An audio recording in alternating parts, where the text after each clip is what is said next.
Hello everyone. Welcome to my YouTube channel Learn with Shuchi. I am Shuchi Pandey. In this video, we are going to learn central limit theorem. It is a very important theorem used in hypothetical testing.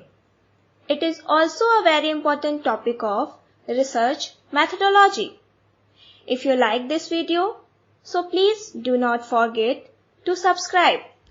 So let's begin. Central limit theorem describes the characteristics of sample means. If we want to know the characteristics of sample means, we apply central limit theorem. If a large number of equal sized sample is selected at random from an infinite population, here large number of sample represents greater than 30 subjects. Then central limit theorem states following characteristics about sample mean. 1. The mean of the samples will be normally distributed. 2. The mean value of the sample means will be the same as the mean of the population. 3.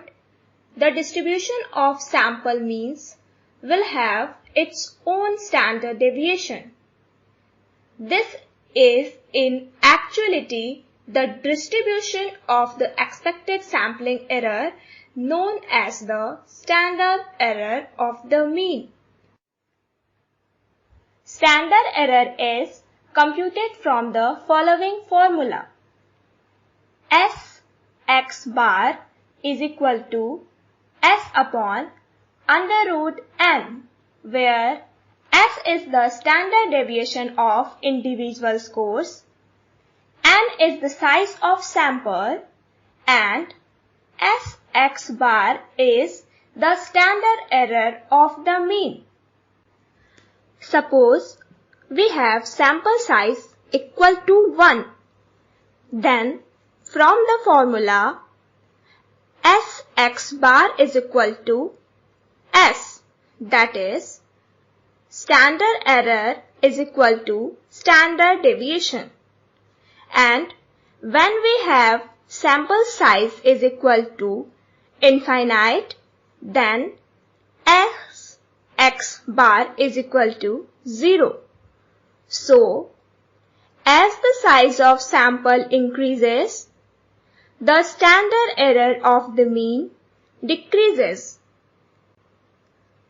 This relation can also be understood with the help of this curve.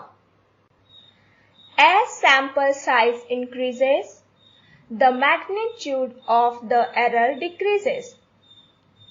Sample size and sampling error are negatively correlated. For better understanding of central limit theorem, let's take an example. Suppose we have an infinite population and we selected randomly some samples from that population. From selected samples, consider a sample. For that, sample mean is 180, standard deviation is 12, and sample size is 36. For these values, standard error can be calculated by the use of formula Sx bar is equal to S upon under root n, that is 2.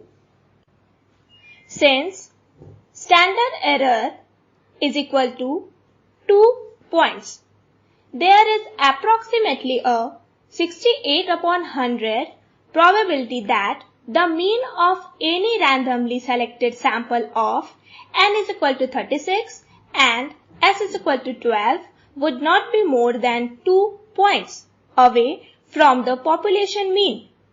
That shows population mean with 68% chance lies between sample mean plus minus 1 into standard error of sample mean, and population mean with 95% chance lies between sample mean plus minus 1.96 into standard error of sample mean, and population mean with 99% chance lies between sample mean plus minus 2.58 into standard error of sample mean.